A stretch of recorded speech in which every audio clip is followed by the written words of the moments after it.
Hi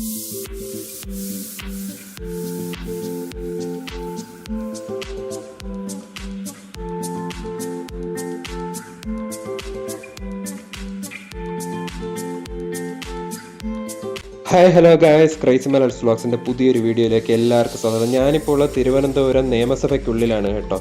January 7 മുതൽ 13 വരെ ഇവിടെ Kerala legislature international books festival നടക്കുകയായിരുന്നു കേട്ടോ.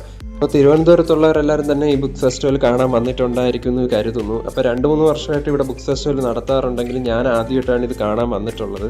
അപ്പോൾ ഈ നിയമസഭാ കോമ്പൗണ്ടിൻ്റെ ഉള്ളിലായിരുന്നു ഈ ബുക്ക് ഫെസ്റ്റിവലൊക്കെ നടത്തിയിട്ടുണ്ടായിരുന്നത്. അതുപോലെ തന്നെ ഫുഡ് കോർട്ടും മറ്റു കാര്യങ്ങളും ഒക്കെ ഉണ്ടായിരുന്നു. അപ്പോൾ പൊതുജനങ്ങൾക്കൊക്കെ നിയമസഭയ്ക്കുള്ളിലെ കാഴ്ചകളൊക്കെ കാണാൻ കിട്ടിയ ഒരു അവസരം കൂടെയായിരുന്നു. സാധാരണ ദിവസങ്ങളിൽ നമുക്കവിടെ പ്രവേശനമൊക്കെ ഉണ്ട് കേട്ടോ. അത് ഞാൻ അവിടെ ചെന്നപ്പോഴാണ് അറിഞ്ഞത്. അപ്പോൾ അതിൻ്റെ ഉള്ളിൽ തന്നെ മ്യൂസിക്കൽ പ്രോഗ്രാംസും വേറെ ഫംഗ്ഷൻസും ഒക്കെ നടക്കുന്നുണ്ടായിരുന്നു. അതിൻ്റെ കാഴ്ചകളൊക്കെ മാക്സിമം ഞാൻ എടുത്തിട്ടുണ്ട്. നല്ല തിരക്കുള്ള ദിവസമാണ് കേട്ടോ ഞാൻ ആദ്യം പോയത്. അപ്പോൾ ആദ്യത്തെ ദിവസത്തെ കാഴ്ചകളാണ് ഇതൊക്കെ. അപ്പോൾ ഞങ്ങൾ സ്റ്റെപ്പൊക്കെ കയറി മുകളിലെത്തിയപ്പോഴാണ് ഈ ഒരു നമ്മുടെ നിയമസഭ കൂടുന്ന മെയിൻ ഹാള് കണ്ടത്. ശരിക്കും അവിടെ ഫോട്ടോഗ്രാഫിയൊക്കെ റെസ്ട്രിക്റ്റഡ് ആണ്, പക്ഷേ ഞാനൊരു ഗ്ലിംസ് എടുത്തു എന്ന് മാത്രമേ ഉള്ളൂ. അപ്പോൾ അതിൻ്റെ ഉള്ളിലെ കാഴ്ചകളൊക്കെ സാധാരണ നമ്മൾ ന്യൂസിലൊക്കെ കണ്ടിട്ടുണ്ടായിരിക്കും. അപ്പോൾ ഞാൻ ന്യൂസിലൊക്കെ മാത്രമേ ഈ നിയമസഭയ്ക്കുള്ളിലെ കാഴ്ചകളൊക്കെ കണ്ടിട്ടുണ്ടായിരുന്നുള്ളൂ. ഇത് നേരിട്ട് കാണാൻ കിട്ടിയ ഒരു അവസരം കൂടിയായിരുന്നു. പിന്നെ പൊതുജനങ്ങൾക്ക് എല്ലാ വർക്കിംഗ് ഡേയ്സിലും ഇതിൻ്റെ ഉള്ളിൽ പ്രവേശനമുണ്ട് കേട്ടോ. അപ്പോൾ MLA കത്തൊക്കെ ഉണ്ടെങ്കിൽ നമുക്ക് അവിടെ നിയമസഭ കൂടുമ്പോൾ അതിൻ്റെ ഉള്ളിൽ നേരിട്ട് പോയി ഇതിനെല്ലാം പങ്കെടുക്കാവുന്നതാണ്. അപ്പോൾ എന്തായാലും അതിൻ്റെ പുറത്തെ കാഴ്ചകൾ ഇതൊക്കെയായിരുന്നു. നിറയെ ലൈറ്റ്സ് ഒക്കെ ഇട്ടിട്ടുണ്ടായിരുന്നു. അതുകൊണ്ട് തന്നെ കാണാൻ വേണ്ടി ധാരാളം പേര് വന്നിട്ടുണ്ടായിരുന്നു. നിറയെ ഫുഡ് സ്റ്റാളും അതുപോലെ തന്നെ ബുക്സിൻ്റെ കുറേ കളക്ഷൻസും ഉണ്ടായിരുന്നു. അപ്പോൾ മെയിനായിട്ട് ഈ പുസ്തകോത്സവം നടത്തുന്നതുകൊണ്ട് തന്നെ കുട്ടികൾക്ക് വേണ്ടിയും എല്ലാവർക്കും ഇഷ്ടപ്പെടുന്ന പല വെറൈറ്റി ആയിട്ടുള്ള പുസ്തകങ്ങളായിരുന്നു അവിടെ കൊണ്ടുവന്നിട്ടുണ്ടായിരുന്നത്. അപ്പോൾ ഇന്ത്യയുടെ പല ഭാഗത്തു നിന്ന് കൊണ്ടുവന്നിട്ടുള്ള പുസ്തകങ്ങളാണ് ഇതെല്ലാം തന്നെ. പല എഴുത്തുകാരുടെയും പുസ്തകങ്ങളാണ്. കുട്ടികൾക്ക് വേണ്ടിയും മുതിർന്നവർക്ക് വേണ്ടിയും ഒക്കെ ഇഷ്ടപ്പെടുന്ന പല വെറൈറ്റി പുസ്തകങ്ങളുണ്ടായിരുന്നു കേട്ടോ. അപ്പോൾ ഇൻ്റർനാഷണൽ പുസ്തകങ്ങളും ഉണ്ടായിരുന്നു. ആ കൂട്ടത്തിൽ നമ്മുടെ അബ്ദുൽ കലാം സാറിൻ്റെ പുസ്തകവും ഞാൻ എടുത്ത് നോക്കിയായിരുന്നു. ഒരുപാട് ഇൻസ്പയറിംഗ് ആയിട്ടുള്ള പുസ്തകമാണ്. അതുപോലെ തന്നെ നമ്മുടെ ഹാംലെറ്റിൻ്റെ പുസ്തകമൊക്കെ ഉണ്ടായിരുന്നു. ഇപ്പോൾ ലിറ്ററേച്ചറായിട്ട് പഠിക്കുന്നവർക്കും എല്ലാ ടൈപ്പ് കാറ്റഗറിയിലുള്ള ആളുകൾക്കും ഒരുപാട് ഉപയോഗപ്പെടുന്ന തരത്തിലുള്ള ഇൻഫർമേഷൻ കിട്ടുന്ന പുസ്തകങ്ങളും അതുപോലെ തന്നെ പലരുടെ ഓട്ടോബയോഗ്രഫി അങ്ങനത്തെ പല പല പുസ്തകങ്ങളായിരുന്നു. ഓരോരോ കാര്യങ്ങളെ ബന്ധപ്പെട്ട കാര്യങ്ങളൊക്കെ ഉള്ള പുസ്തകങ്ങളായിരുന്നു. അപ്പോൾ അതൊക്കെ ഞാൻ ഇങ്ങനെ ഓരോന്നോരോന്നായിട്ട് നോക്കി വരികയായിരുന്നു. അപ്പോഴാണ് ഈ ഫുഡ് കോർട്ടൊക്കെ ഉണ്ടത്. അവിടെ നിന്നാണ് നമുക്ക് ഈ മ്യൂസിക് ഷോയുടെ കുറച്ച് ഭാഗമെങ്കിലും കാണാൻ കഴിഞ്ഞത്.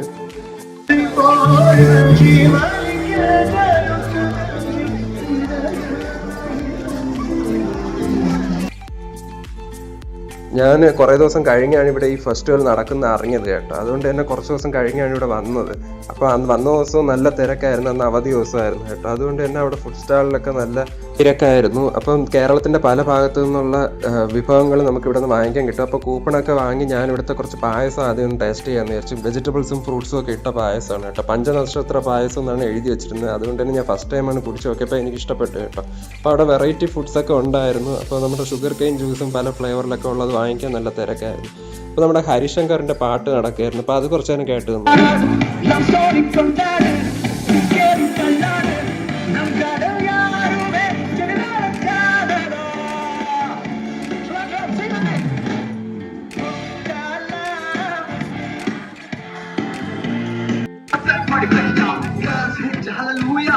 അപ്പോൾ നിയമസഭയ്ക്കുള്ളിലെ ഗ്രൗണ്ട് ഫ്ലോറിലെ ഓഡിറ്റോറിയത്തിൽ സിംഗർ ഹരിശങ്കറിൻ്റെ മ്യൂസിക്കൽ പ്രോഗ്രാമൊക്കെ നടക്കുന്നുണ്ടായിരുന്നു. അവിടുത്തെ തിരക്ക് കാരണം ഉള്ളിലോട്ടൊന്നും നമുക്ക് കയറാൻ കഴിഞ്ഞില്ല. അപ്പോൾ പുറത്തെ കാഴ്ചകളൊക്കെ കണ്ട് നടന്നപ്പോഴാണ് ഈ നാടൻ കലാരൂപങ്ങളൊക്കെ അവതരിപ്പിക്കുന്ന കാഴ്ച കണ്ടത്. അപ്പോൾ ഇവിടെ ഇപ്പോൾ തെയ്യം നടക്കുകയായിരുന്നു കേട്ടോ. നമ്മൾ പോയ ദിവസം ഇവിടെ ചെറിയൊരു അമ്പലം പോലെയൊക്കെ സെറ്റ് ചെയ്തിട്ടുണ്ടായിരുന്നു. നല്ല രസമായിരുന്നു കേട്ടോ കാണാൻ. അപ്പോൾ ഇവിടെ വെച്ച് മുന്നത്തെ ദിവസമൊക്കെ KS ചിത്ര പോലത്തെ വലിയ വലിയ സിംഗേഴ്സിൻ്റെ പ്രോഗ്രാംസൊക്കെ ഉണ്ടായിരുന്നു. പക്ഷെ ഞങ്ങൾ അതൊന്നും അറിഞ്ഞില്ല കേട്ടോ. അറിഞ്ഞിരുന്നെങ്കിൽ നമുക്ക് നേരത്തെ വന്ന് ഇതെല്ലാം നേരിട്ട് കാണാൻ പറ്റുമായിരുന്നു. ഇപ്പോൾ ഈ ഓഡിറ്റോറിയത്തിൻ്റെ ഉള്ളിൽ കയറണമെങ്കിൽ തന്നെ നമ്മൾ 2-3 മണിക്കൂർ മുമ്പേ വന്ന് വെയിറ്റ് ചെയ്തൊക്കെ നിന്ന് ഇതിൻ്റെ ഉള്ളിൽ കയറിയെങ്കിൽ മാത്രമേ നമുക്ക് ഇതെല്ലാം നേരിട്ട് എക്സ്പീരിയൻസ് ചെയ്യാൻ പറ്റുള്ളൂ.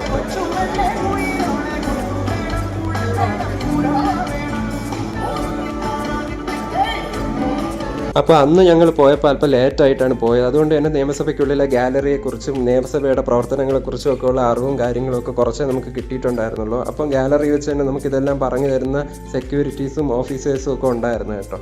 അപ്പോൾ നമുക്ക് ഇതിനെക്കുറിച്ചൊക്കെ അറിയാൻ വേണ്ടി നിയമസഭയെക്കുറിച്ചുള്ള പുസ്തകങ്ങളൊക്കെ അവിടെ വിൽക്കാൻ വെച്ചിട്ടുണ്ടായിരുന്നു കുറഞ്ഞ വിലയ്ക്ക്. ഞാനും ചേട്ടനും കൂടെ ലാസ്റ്റ് ദിവസം വീണ്ടും ഇവിടെ ബുക്ക് ഫെസ്റ്റിവൽ കാണാൻ വേണ്ടി വന്നിട്ടുണ്ട് കേട്ടോ. അപ്പോൾ ഇവിടെ ഇന്നും പ്രോഗ്രാംസ് ഒക്കെ നടക്കുന്നുണ്ട്. അപ്പം നിയമസഭയ്ക്ക് മുന്നിലെ കാഴ്ചകളൊക്കെയാണ് നിങ്ങളിപ്പം കണ്ടത്.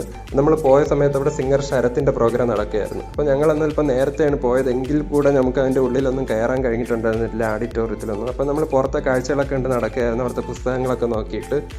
അപ്പോൾ അവിടുത്തെ കാഴ്ചകളാണ് ഇതൊക്കെ. അപ്പോൾ അവിടെ വെച്ചൊരു സ്റ്റാർബക്സിൻ്റെ ഒരു സ്റ്റാളൊക്കെ കണ്ടു കേട്ടോ. അപ്പോൾ അവിടുത്തെ വിലയെല്ലാം നോക്കി അന്താളി ചെന്നിട്ട് ഞാനും ചേട്ടനും കൂടെ അവിടെ നിന്ന് പോയ കേട്ടോ. അപ്പോൾ എന്തായാലും നമ്മുടെ ഫുഡ് സ്റ്റാളിൽ പോയി എന്തെങ്കിലും കഴിക്കാമെന്ന് വിചാരിച്ചു. പിന്നെ ഞങ്ങൾ കഴിഞ്ഞ തവണ വന്നപ്പോൾ മിസ് ചെയ്ത ഒരു സ്ഥലമായിരുന്നു ഇവിടുത്തെ മ്യൂസിയം.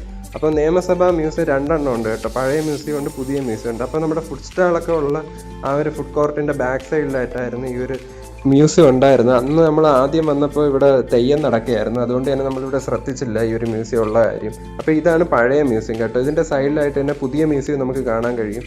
അപ്പോൾ നമ്മൾ ഈ പഴയ മ്യൂസിയത്തിനുള്ളിലെ കാഴ്ചകളൊക്കെ എടുക്കാൻ പോയപ്പോൾ അവിടെ ഫോട്ടോസൊക്കെ റെസ്ട്രിക്റ്റഡ് ആയിരുന്നു. പക്ഷേ എന്നാലും ഒരു ചെറിയ ഗ്ലിംസ് കാണിച്ചു തരാമെന്ന് വിചാരിച്ചു. അപ്പോൾ ഇതൊക്കെയാണ് ഇതിൻ്റെ ഉള്ളിലെ കാഴ്ചകൾ. ഹിസ്റ്ററി ആയിട്ടും അല്ലെങ്കിൽ പൊളിറ്റിക്കലായിട്ടുള്ള കാര്യങ്ങളെല്ലാം നമുക്കിവിടെ വന്ന് പഠിക്കാൻ കഴിയും. അതിൻ്റെ രേഖകളൊക്കെ ഉണ്ട്, നിയമസഭയുടെ പ്രവർത്തനങ്ങളെക്കുറിച്ചും അതിൻ്റെ ചരിത്രവും എല്ലാം തന്നെ ഈ ഒരു മ്യൂസിയത്തിൽ വന്ന് നമുക്ക് കാണാൻ കഴിയും കേട്ടോ. അപ്പോൾ ഇവിടെ എല്ലാവർക്കും തന്നെ സൗജന്യമായിട്ട് പ്രവേശനമുണ്ട് കേട്ടോ. വരുമ്പോൾ ഒരു ID കാർഡ് കൂടെ കയ്യിൽ കരുതിയാൽ മതി. അപ്പോൾ പഴയ മ്യൂസിയത്തിൻ്റെ കാഴ്ചകളൊക്കെ കണ്ട് നമ്മൾ പുതിയ മ്യൂസിയത്തിലേക്ക് പോയി. പക്ഷേ അവിടെ ഫോട്ടോഗ്രാഫിയൊക്കെ അനുവദനീയമല്ല. മാത്രമല്ല അവിടെ നമ്മൾ പോയപ്പോൾ എല്ലാ കാഴ്ചകളൊന്നും കാണാൻ കഴിഞ്ഞില്ല, ലേറ്റായിപ്പോയി. അപ്പോൾ എന്തായാലും നമ്മൾ ഫുഡ് കോർട്ടിൽ പോയി ഫുഡൊക്കെ കഴിക്കാമെന്ന് വിചാരിച്ച് ഞാനൊരു ചിക്കൻ ഷവർമ എന്ന് പറഞ്ഞ സാധനമാണ് വാങ്ങിച്ചത്. പക്ഷേ അതിൽ ചിക്കനൊന്നും ഇല്ലായിരുന്നു കേട്ടോ, വെറും ബണ്ണായിരുന്നു. അപ്പോൾ ചേട്ടൻ വാങ്ങിച്ച ഫുഡ് എനിക്ക് ഇഷ്ടപ്പെട്ട് കൊള്ളായിരുന്നു. അപ്പോൾ എന്തായാലും ഒരുപാട് ഫുഡ് വെറൈറ്റി സാധനങ്ങളൊക്കെ അവിടെ ഉണ്ടായിരുന്നു. അപ്പോൾ അതൊക്കെ ഒന്ന് ട്രൈ ചെയ്തിട്ട് ഞങ്ങൾ നേരെ വീണ്ടും ഈ ഒരു ഫംഗ്ഷൻ നടക്കുന്ന സ്ഥലത്ത് തന്നെ എത്തിയിട്ടുണ്ട്. പുറത്ത് നിന്നുള്ള കാഴ്ചകളാണ് കേട്ടോ. അവിടെ ഇവിടെ ആയിട്ട് നമുക്ക് നിന്ന് നോക്കി ഈ ഒരു പ്രോഗ്രാമൊക്കെ കാണാൻ കഴിയും. ഇതിൻ്റെ മെയിൻ ഓഡിറ്റോറിയത്തിൽ മാത്രമായിരുന്നു ഒരു തിരക്കൊക്കെ ഉണ്ടായിരുന്നു.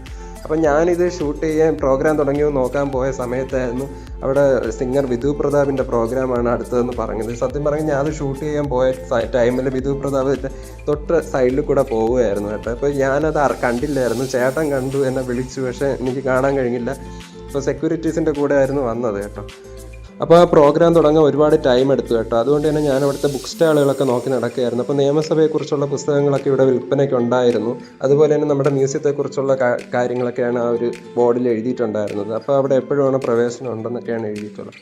അപ്പോൾ ഇവിടെ പല പല പുസ്തകങ്ങളൊക്കെ ഉണ്ടായിരുന്നു. നമ്മുടെ സിനിമകളെ കുറിച്ചുള്ളതും സിനിമയാക്കിയ പുസ്തകങ്ങളും ഒക്കെ ഉണ്ടായിരുന്നു കേട്ടോ. ആ ഒരു കാഴ്ചകളൊക്കെ കണ്ടിട്ട് ഞാൻ നേരെ ഈ കുട്ടികളുടെ ഒരു സെക്ഷനിലാണ് വന്നിട്ടുള്ളത്. അപ്പോൾ ചേട്ടന് വായിക്കാൻ ഇതൊക്കെയാണ് ഇഷ്ടപ്പെട്ടതെന്ന് പറഞ്ഞു. അപ്പോൾ അതെടുത്ത് വെച്ച് വായിച്ചുകൊണ്ടിരിക്കുന്ന കാഴ്ചയാണ് കേട്ടോ ഈ കാണുന്നത്. അപ്പോൾ കുട്ടികളുടെ പുസ്തകങ്ങളുമായിരുന്നു, നല്ല അട്രാക്റ്റീവ് ആയിട്ടുള്ള പുസ്തകങ്ങളൊക്കെ ഉണ്ടായിരുന്നു. അതുപോലെ ഡ്രോയിങ് ബുക്സ്, എല്ലാ വെറൈറ്റി പുസ്തകങ്ങളും ഇവിടെ ഉണ്ടായിരുന്നു കേട്ടോ. അപ്പോൾ കുട്ടികളൊക്കെയാണ് ഇവിടെ കൂടുതൽ എൻജോയ് ചെയ്ത് വന്നിട്ടുള്ളത്.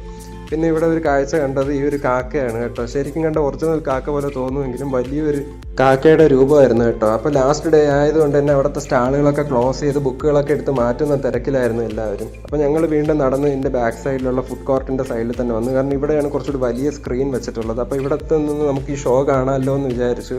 പക്ഷേ ഷോ തുടങ്ങാൻ വേണ്ടി നമ്മൾ 7:30 മുതലേ വെയിറ്റിംഗ് ആയിരുന്നു. പക്ഷേ ഷോ തുടങ്ങിയപ്പോൾ 9:45 ആയി കേട്ടോ. അത്രയും നേരം നമ്മൾ വെയിറ്റ് ചെയ്തിട്ടാണ് വിധു പ്രതാപിൻ്റെ പ്രോഗ്രാം ഒക്കെ കണ്ടത്. അപ്പോൾ ഞങ്ങൾ വീണ്ടും ഈ മ്യൂസിയത്തിൻ്റെ ഭാഗത്തോട്ടൊക്കെ ഒന്ന് നടന്നിട്ട് വന്നു. അപ്പോഴേക്കും നമ്മുടെ വിധു പ്രതാപിൻ്റെ ഷോ ഒക്കെ തുടങ്ങിയിട്ടുണ്ടായിരുന്നു. അപ്പോൾ ഈ മ്യൂസിക്കൽ ഷോ കാണാൻ വേണ്ടി ഞങ്ങൾ ഒരു അരമണിക്കൂർ കൂടെ ഉണ്ടായിരുന്നു കേട്ടോ. നല്ലൊരു മ്യൂസിക്കൽ ഷോ ആയിരുന്നു. അപ്പോൾ നമ്മൾ ലാസ്റ്റ് ഡേ ഇങ്ങനെ ഒരു ഷോ ഉള്ള കാര്യം അറിഞ്ഞിരുന്നില്ല, ഇവിടെ വന്നപ്പോഴാണ് അറിഞ്ഞത് കേട്ടോ.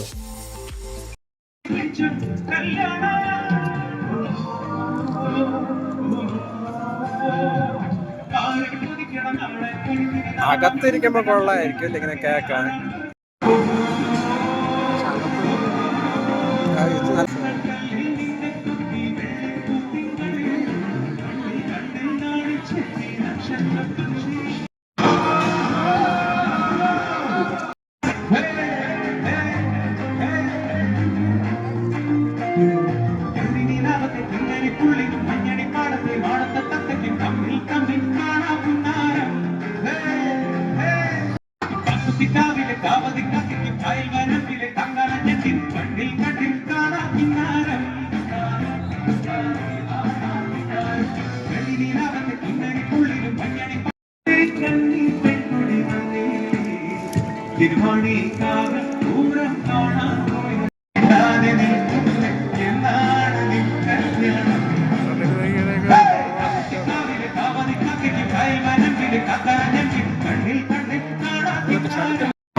അപ്പോൾ ചിലർക്കൊക്കെ ഈ മ്യൂസിക്കൽ ഷോ നേരിട്ട് കാണാൻ വേണ്ടി പാസ്സൊക്കെ ഉണ്ടായിരുന്നു കേട്ടോ. പിന്നെ ഇവിടുത്തെ സ്റ്റാഫുകൾക്കൊക്കെ പ്രവേശനം ഉണ്ടായിരുന്നു. എന്തായാലും ഞങ്ങളിവിടെ നിയമസഭയ്ക്കുള്ളിലെ കാഴ്ചകളും ഈ ബുക്ക് ഫെസ്റ്റിവലിൻ്റെ കാഴ്ചകളൊക്കെ കണ്ടിട്ട് അവിടെ നിന്ന് പോയിട്ട് കുറച്ച് വീഡിയോസും ഫോട്ടോസും ഒക്കെ എടുത്തിട്ട്.